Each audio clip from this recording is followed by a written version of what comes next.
దీన్ని ఎట్లా ఆపాలా, ఎట్లా చేయాలా, ఏం చెప్పాలని చెప్పనీకి 5 గంటల సమయం తీసుకున్నారు. మేనిఫెస్టోలో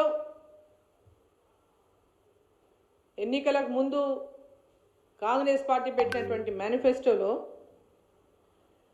అధికారంలోకి వచ్చిన ఎంబడే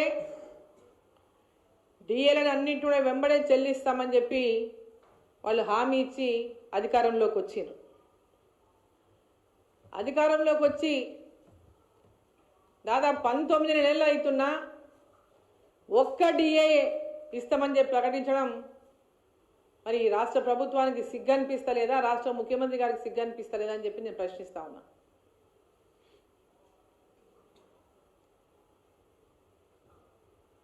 ఉద్యోగ సంఘాలు వాళ్ళే 37 డిమాండ్లు పెట్టిండు రాష్ట్ర ప్రభుత్వం ముందు. మరి 5 గంటలు చర్చించి ఈ యొక్క ప్రభుత్వ ఉద్యోగులందరినీ కూడా ఈ రాష్ట్ర ప్రభుత్వం అవమానించిందని చెప్పాలి. 5 గంటలు చర్చించి ఒక డిఏని ప్రకటించడం అంటే వాళ్ళు అవమానించినట్లే పూర్తిగా. పాపం ఒకరో ఇద్దరో వాళ్ళకి పాపం దగ్గర ఉన్నటువంటి కొంతమంది ఏం చేసినాడు, ఒక డిఏకే పోయి పాలు పోస్తున్నారు. ఈ ఒక డిఏ ఇచ్చినందుకే పాలాభిషేకాలు చేస్తున్నారు. ఇది ఒక పెద్ద ఫ్యాషన్ అయిపోయింది పాలాభిషేకాలు. అది 5 డిఏలు ఇవ్వాల్సి ఉంటే ఒక డిఏ ఇస్తే వీళ్ళు పాలాభిషేకం చేస్తున్నారంటే మరి వాళ్ళు అంత ప్రభుత్వంతో మరి మిగతా 4 డిఏలు కూడా ఎందుకు ఇప్పియలేకపోయిన? ఒక పాలాభిషేకం చేస్తే మిగతా 4 వస్తాయని చేసిండ్రు ఆ పాలాభిషేకాలు.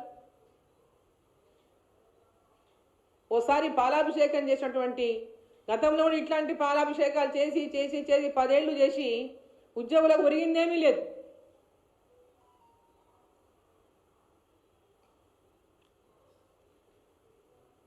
ప్రతి 6 నెలలకు డిఏ అనేది ఇవ్వాల్సిన డిఏని సమయం లోపల డిఏని చెల్లింపులు చేయాలని చెప్పి డిమాండ్ చేస్తున్నాం. తక్షణమే ఉద్యోగస్తులకు రావాల్సినటువంటి మిగతా డిఏలను కూడా వెంబడే ఈ రాష్ట్ర ప్రభుత్వం ప్రకటించాలని చెప్పి మేము డిమాండ్ చేస్తూ ఉన్నాం.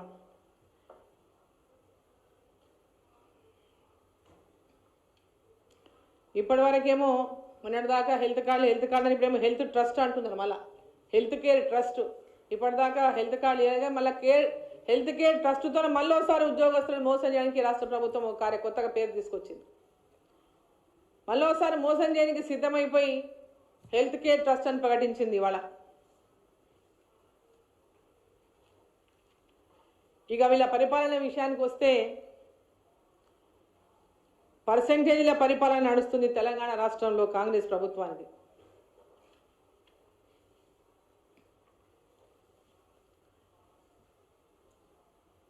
ఎవరిని అడిగినా ఎక్కడ పోయినా పర్సెంటేజీలు ఏందే ఆ ప్రాంతంలో అభివృద్ధి అనేది జరగడం లేదనేటటువంటి చర్చ పెద్ద ఎత్తున గ్రామాల్లో జరుగుతుంది, నియోజకవర్గాల్లో జరుగుతుంది. రాష్ట్ర ప్రభుత్వంలో కూడా ఏదైనా పెండింగ్ బిల్లులు రావాలంటే 30% పర్సెంటేజీలు చెల్లిస్తేనే పెండింగ్ బిల్లులు వస్తున్నాయి. పైనుంచి కింది దాకా 30% పర్సెంటేజీలు చెల్లించనిదే పెండింగ్ బిల్లులు వచ్చే సమస్య లేదు అనేటటువంటి పెద్ద చర్చ తెలంగాణలో జరుగుతూ ఉంది. ఇవాళ మీరు ఏ దాని గురించి ఏమైనా దాని గురించే మాట్లాడుకుంటున్నాం. ఆర్ఆర్ ట్యాక్స్ గురించి మొట్టమొదటనే వచ్చిన కొన్నాళ్ళకే ఫేమస్ అయింది తెలంగాణ ఆర్ఆర్ ట్యాక్స్ మీద. ఈరోజు పెద్ద ఎత్తున ఈ యొక్క పర్సెంటేజీలు వసూలు చేస్తూ కాంట్రాక్టర్లకు ఎవరికైతే సంవత్సరాలుగా బిల్లులు రాకుండా పనులు చేసి పెండింగ్ బిల్లులతోన ఆత్మహత్యలకు గుండెపోట్లకు లోనై చచ్చిపోతూ ఉంటే,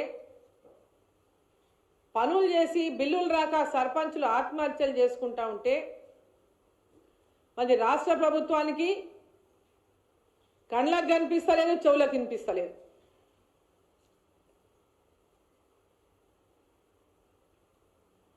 రాష్ట్రంలో మేము ఇన్ని రోడ్లు శాంక్షన్ చేసినాం, అన్ని రోడ్లు శాంక్షన్ చేసినాం, ఈ పనులు శాంక్షన్ చేసినాం, ఆ పనులు శాంక్షన్ చేసినాం అని చెప్తున్నాయి. కాగితాలకే పరిమితం.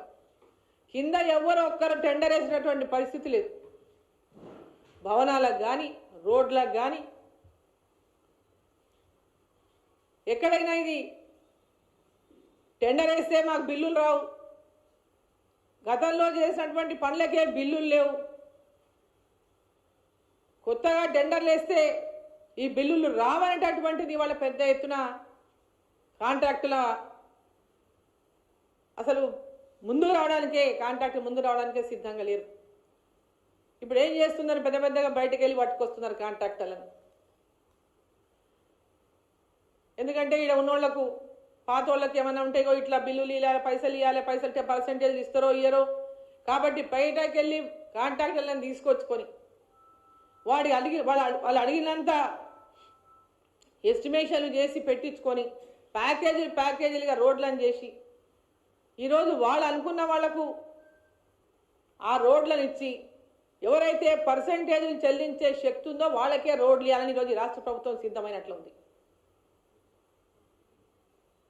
గతంలో ఇరిగేషన్ ప్రాజెక్టులు కానీ ఇతర రోడ్ల ప్రాజెక్టులు కానీ పెద్ద రోడ్లు ఎవరు వచ్చినా పెద్ద పెద్ద కాంట్రాక్టర్లే, కానీ తెలంగాణలో ఉన్నటువంటి కాంట్రాక్టర్లకు ఎవరికి కూడా ఈరోజు ఆ కాంట్రాక్టర్ దక్కలే. చిన్న చిన్న పనులు చేసిన కాంట్రాక్టర్లకు బిల్లులు దక్కక ఇవాళ అధోగతి పాలైనటువంటి పరిస్థితి తెలంగాణలో చూస్తున్నాం. మేమే ఈరోజు చూసినాం, ఏదో జిల్లా ఒక ప్యాకేజీ, పార్లమెంట్ ఒక ప్యాకేజీ, మొత్తం వచ్చే 2 ఏళ్లలో రాష్ట్రంలో ఉన్నటువంటి రోడ్లన్నింటినీ కూడా ఎక్కడెక్కడ ఏ గ్రామాలకైతే రోడ్లు లేవో వాటికి అంతా కూడా నిర్మాణం చేస్తాం. చాలా సంతోషం. ఎందుకంటే రాష్ట్రంలో రోడ్ల పరిస్థితి అధ్వాన్నంగా ఉంది. కేంద్ర ప్రభుత్వం ఇచ్చినటువంటి రోడ్లు తప్పితే రాష్ట్ర ప్రభుత్వం ద్వారా రోడ్ల నిర్మాణమే జరగటం లేదు. కేంద్ర ప్రభుత్వం ఇచ్చే నిధులతోనే రోడ్లు తయారవుతున్నాయి తప్ప ఎన్హెచ్లు కానీ, ఆర్ఎండ్బి కానీ, పిఎంజిఎస్వై కానీ, సిఆర్ఎఫ్ఐ కానీ ఇవన్నీ కేంద్ర ప్రభుత్వం నిధులతోన నిర్మాణం అవుతున్నటువంటి రోడ్లు తప్పితే రాష్ట్ర ప్రభుత్వం ద్వారా నిర్మాణం అవుతున్నటువంటి రోడ్లే ఈరోజు కనపడనటువంటి దుస్థితి ఉన్నది. మరి ఈరోజు రాష్ట్ర ప్రభుత్వం రోడ్ల నిర్మాణానికి నిధులు ఇస్తామని పెద్ద ఎత్తున చెప్పారు. కానీ ఆ యొక్క నిధులు మీరు కేటాయించేటప్పుడు, ఆ రోడ్లను టెండర్ పిలిచేటప్పుడు మళ్ళీ ఏ పెద్ద కాంట్రాక్టర్లను తీసుకొచ్చి బయట వేల కోట్లు ఒకరికి ఇచ్చేయకుండా